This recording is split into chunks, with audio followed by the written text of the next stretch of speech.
Good day, seniors. Today we will discuss one aspect of visual literacy, namely cartoons. My name is Mrs. Daisel, and in this tutorial video, I'm going to teach you how to analyze cartoons in an exam paper. Cartoons and advertisements are the two types of text which fall under question 3 of paper 1. I know that over the years, many of you have struggled with this question. It is really not that difficult or mysterious, and I will guide you step by step until cartoons are no longer a question that you dread answering in the exams. In today's video, we will do part 1 of cartoon studies. In a follow-up video, part 2, we will work through the remaining aspects. Finally, as the last part in the series on cartoon studies, I will provide you with cartoon questions from previous exam papers, and once you've completed these questions by yourself, I will also provide you with a memo and an explanation of the memo answers. But that is for a different day. Today, we will focus on the following aspects regarding the theory of cartoon studies: a definition, knowing what the subject matter is, and understanding the visual literacy techniques. In order to get a full view of the different elements, let's have a look at the aspects I will be teaching you in part 1 and 2. Firstly, what is a cartoon?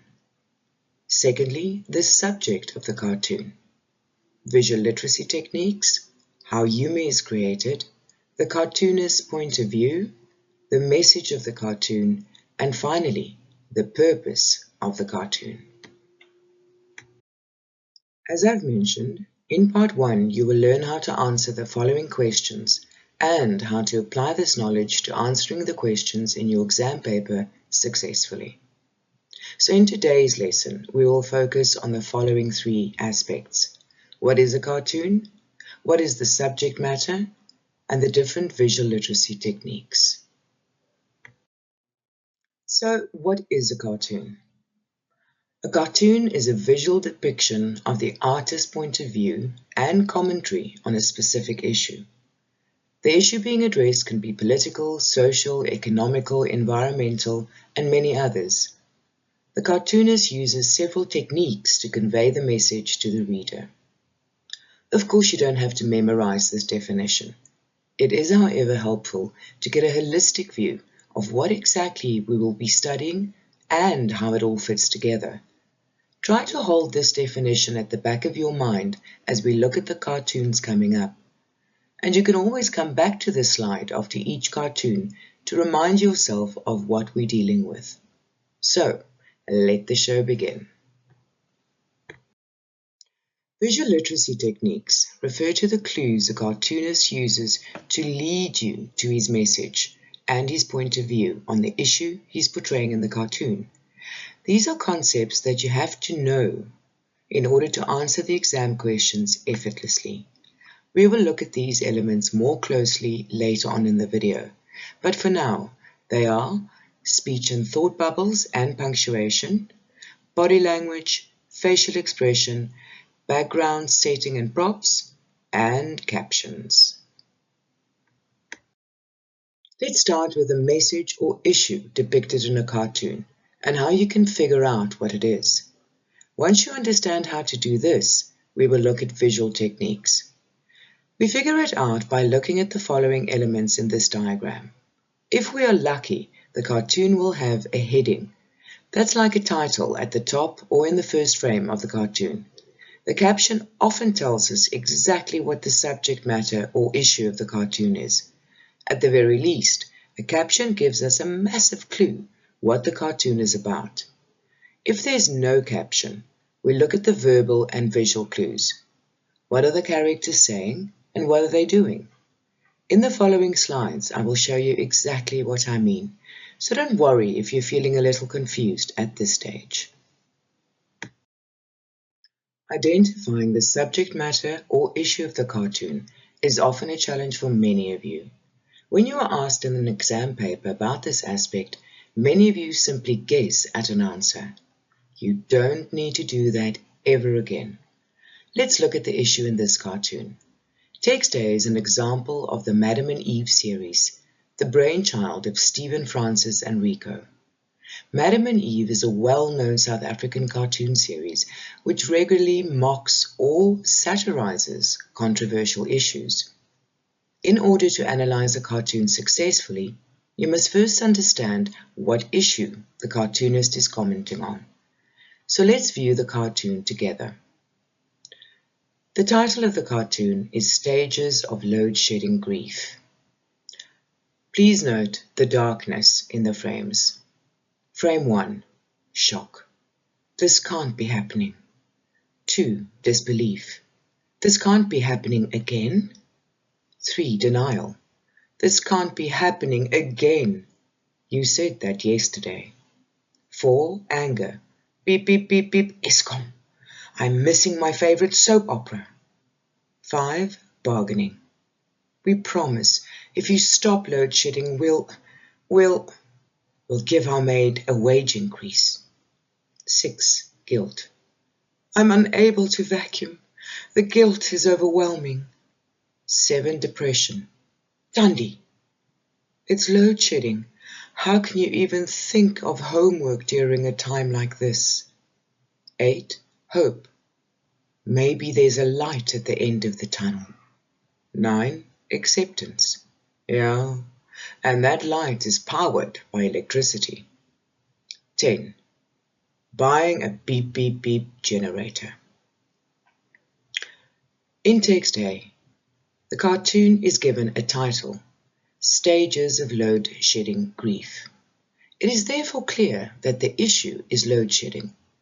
The cartoonist refers to the stages of grief in the title, which makes it clear that his point of view on this issue is negative. He is implying that load shedding is the loss of something, a reliable access to electricity. He is also implying that this loss is permanent, and South Africans have to work through the steps in dealing with grief, since we cannot depend on ever again having a reliable source of electricity. Text A makes the issue of the cartoon easy for the reader to understand, since there's a title. This will not always be the case. Most of the time, you will have to rely on clues, like the pictures and the words, to figure out what the subject matter of the cartoon is. First, view the next cartoon with me. Frame 1. My turn. 3. 1, 2, 3. Right. I'm ready to make an accusation. Colonel Mustard in the billiard room with a hand sanitizer. Hey, I won! Lockdown Cluedo. This cartoon does not have a title or heading. This means you have to study all 4 frames to understand the subject or issue under discussion. In the first 2 frames, it's clear that Mother Anderson, the old woman, and Tundi, the little girl, are playing a board game of some kind. In frame 3, the speech bubble above Mother Anderson's head makes it clear that the 2 characters are playing the murder mystery game Cluedo. In addition, the reference to hand sanitizer is your first clue that the subject matter has to do with COVID-19. In the final frame, Tundi says in the speech bubble, Lockdown Cluedo. Now the reader has more information about the issue at hand, namely the lockdown regulations due to COVID-19. I think we can all relate to the boredom we suffered in the Stage 5 hard lockdown in 2020. That's why the 2 characters are inventing a new version of the board game. They simply have nothing better to do with their time. Once you understand what the subject or issue of the cartoon is, you can start analyzing the visual literacy techniques that the cartoonist uses to make his point about the lockdown regulations under COVID-19 restrictions. Before we analyze this single-frame cartoon, take a moment to look at it carefully. You should pause this video while you do so. Sometimes a cartoon will consist of only 1 frame. The cartoonists still manage to convey their message, don't they? You can expect a single-frame cartoon in the comprehension section of paper 1.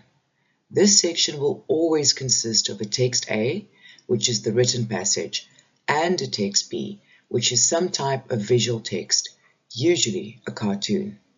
The visual text will always have some relation to the comprehension passage, and you will be asked questions about the cartoon, text B itself, as well as questions dealing with the relationship between the two texts. Look at the cartoon again. The first thing that catches your eye is probably the caption, family meeting. This may at first make no sense to you, but wait, there's more. Look at the visual. There's a group of characters gathered around the television set. The president is addressing the nation because of the speech bubble above his head. We can tell that it is the president because his facial features have been exaggerated to make him recognizable to the audience, and because of the South African flag in the background of the television image. Now look at the president's words in the speech bubble. My fellow South Africans. You can tell from the ellipsis at the end of the sentence that he's going to say more, but we don't know exactly what.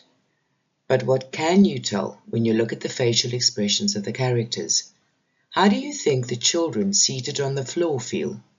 Do you notice that the boy at the far right is covering his eyes with his hand?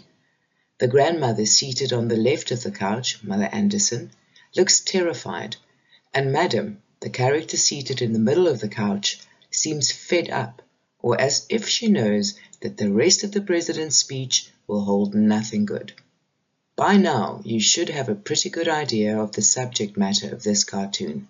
It has to do with COVID-19 and the restrictions which are always announced by the president in so-called family meetings. I'm sure you and your family have also watched these broadcasts on TV, and you know that the news is usually bad, such as curfew restrictions and bans on alcohol. Perhaps you can relate to the feeling of dread on the faces of the characters in this cartoon. So what I'm trying to show you is that a cartoon is like a trail of breadcrumbs. Follow the clues and you will be able to figure out what the subject matter of the cartoon is. Once you have that figured out, the rest becomes far easier. So here they are, the trail of breadcrumbs I was talking about.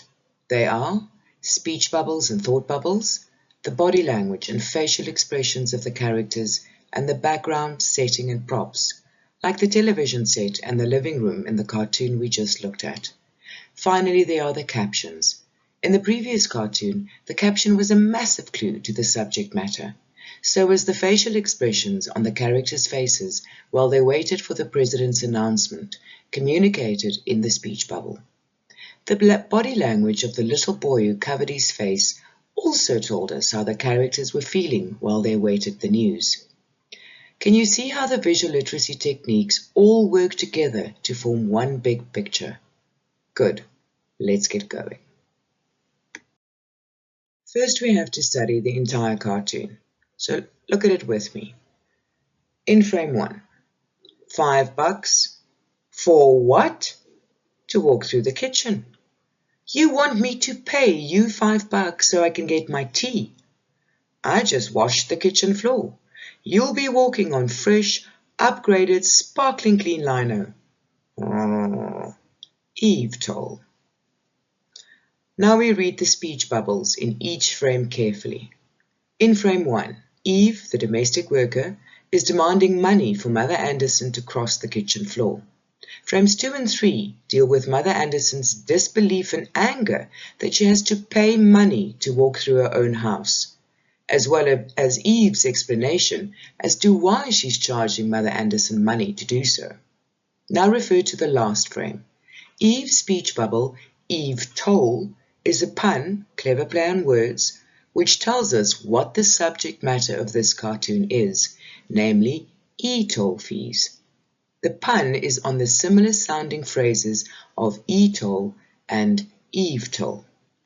Once you've read and understood the final frame, many other aspects of this cartoon become clear, such as the cartoonist's point of view and the social commentary on the subject matter.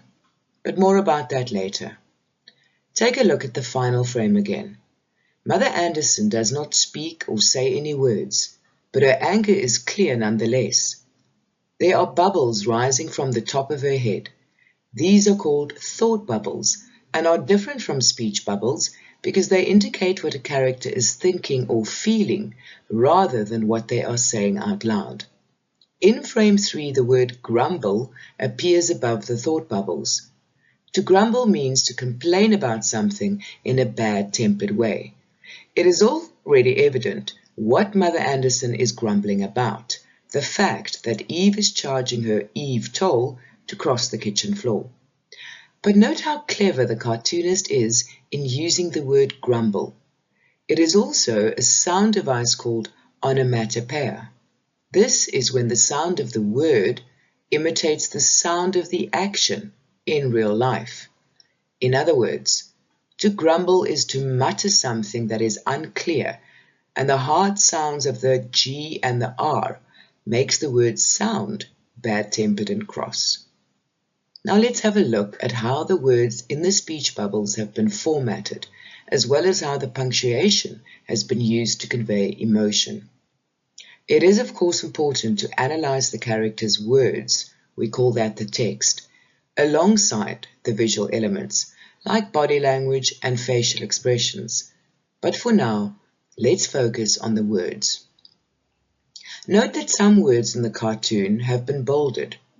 The words in bold are meant to be emphasized and often convey the tone or emotion of the character who is speaking. In frame 1, Mother Anderson emphasizes the word what. This shows she's feeling shock or disbelief. In frame 2, the word pay is in bold in order to express the same feeling of shock and disbelief. She finds it unbelievable that she has to pay 5 rand to cross her own kitchen floor. In the same frame, the word tea has been bolded. Mother Anderson is emphasizing that she only wants to make tea, not make a mess in the clean kitchen. In frame 3, Eve is emphasizing certain words and phrases to explain why Mother Anderson is being charged money. She explains that she's just washed, she went to great effort, the kitchen floor, which Mother Anderson now wants to walk across. The word lino is also emphasized because a floor made of linoleum shows smudge marks very easily. In the final frame, the word Eve is typed in bold because it creates the pun, and therefore the punchline of the cartoon. Lastly, punctuation is often used in speech bubbles to indicate strong emotion and even volume. The character might be shouting. There are many examples of cleverly used punctuation to express emotion in TEXTE. In frame 1, Mother Anderson's outrage is indicated by the question marks, followed by an exclamation mark. Note, this is called the interrobang, and it is a non-standard punctuation mark that combines the functions of a question mark and an exclamation point. It is originally a mark for rhetorical questions. An interrobang can also be used to ask an excited question and express either excitement or disbelief. Now in frame 3, the exclamation marks convey a very different feeling. Eve's tone is one of smugness or satisfaction. She knows she has the upper hand, and the exclamation marks serve almost as a marketing strategy for the Eve toll she's charging. These are all the clever techniques the cartoonist is using in the text alone, so the speech bubbles and thought bubbles. He's doing this to convey information and help the audience to understand the point or social comment he's making on the subject or issue, which in this case, of course, is e-tolls. Right, so as you can see, I'm reusing TEXTE for the next explanation on body language. The reason for that is you are already familiar with this cartoon, and therefore it is for ease. Now, body language is the next visual aspect we need to master in order to fully appreciate this cartoon. As already mentioned, textual elements and visual elements, in other words, words and the pictures, should be read or studied hand in hand as they work together to lead the audience to the point the cartoonist is making. Body language conveys the attitude and emotions of the characters in the frames.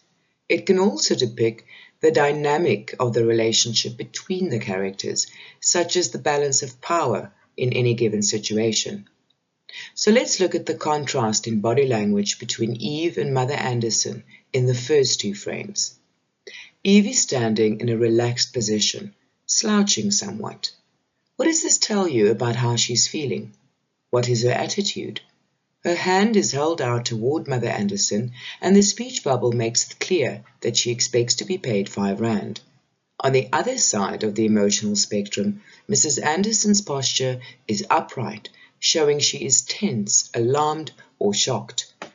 Again, from the verbal exchange between the two women in this frame, we can deduce that Mother Anderson is upset and disbelieving. She can't believe Eve's cheek. Let's move on to frame 2. Mother Anderson's sense of outrage has escalated in this frame because her hand is stretched upward and straight out towards Eve. Yet there is something interesting happening in this gesture. She is also handing the 5 rand coin into Eve's open hand. She is paying the Eve toll, even though she thinks it's ridiculous.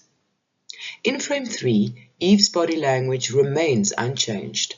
She's relaxed and not emotionally upset. This is important because it shows that in this scenario, Eve is in control of the situation, so she has the balance of power. In the same frame, Mother Anderson's body language has changed completely.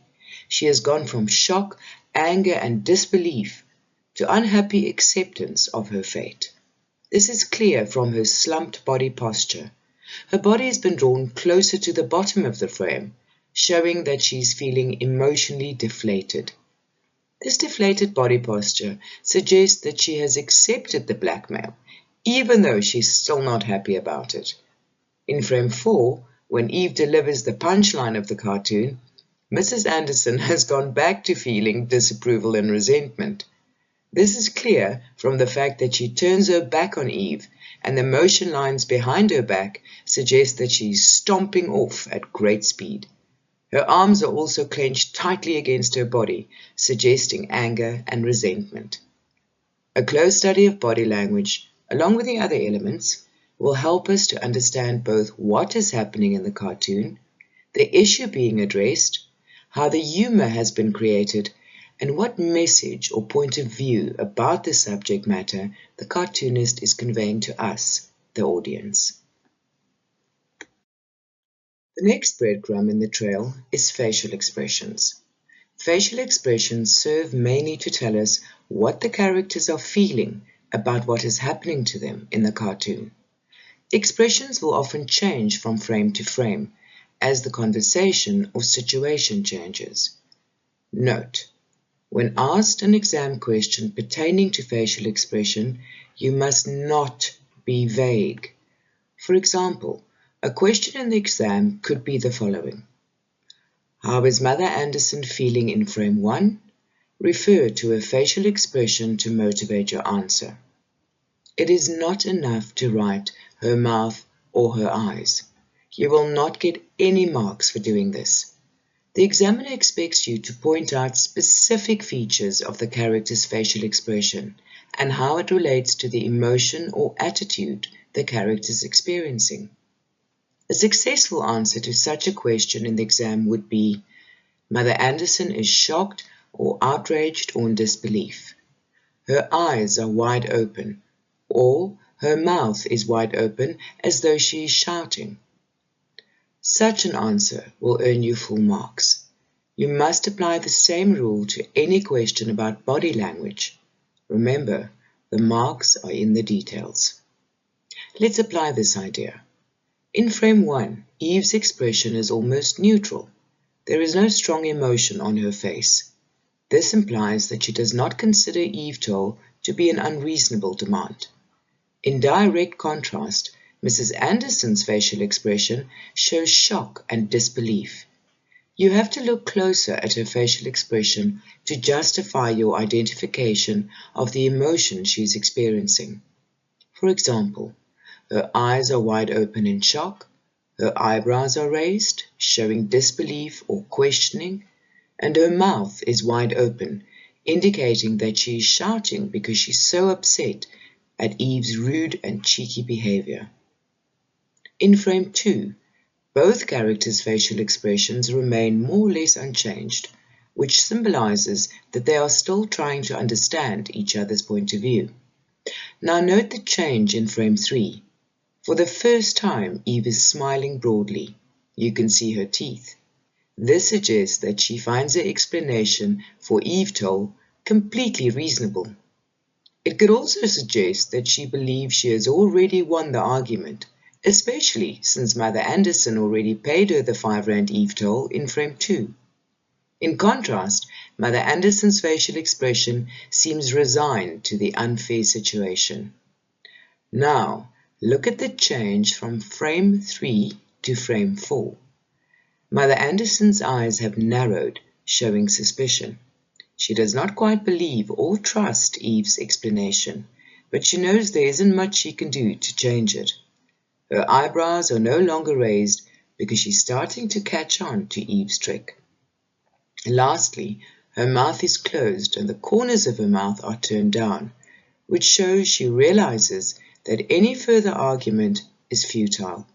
But the turned down corners of her mouth indicate that she has not accepted the situation with grace or approval. In the same frame, Eve's facial expression portrays her as the winner of this little skirmish. She is smiling a lopsided grin.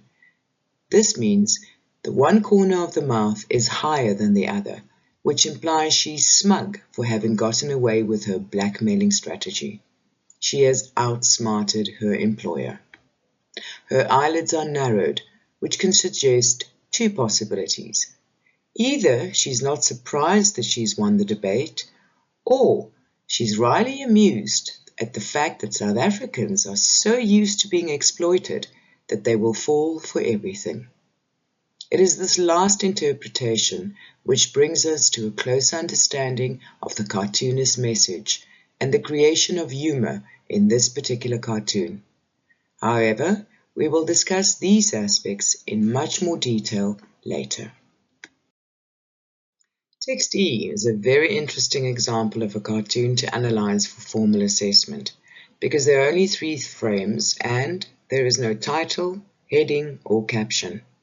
There are no speech or thought bubbles, and yet the subject and message are clearly conveyed. The only verbal clue which appears in the entire cartoon does not even consist of English. Ha-ta-ta! At first the reader is confused about this sound, especially since the speech arrow points at an unknown location behind Mother Anderson.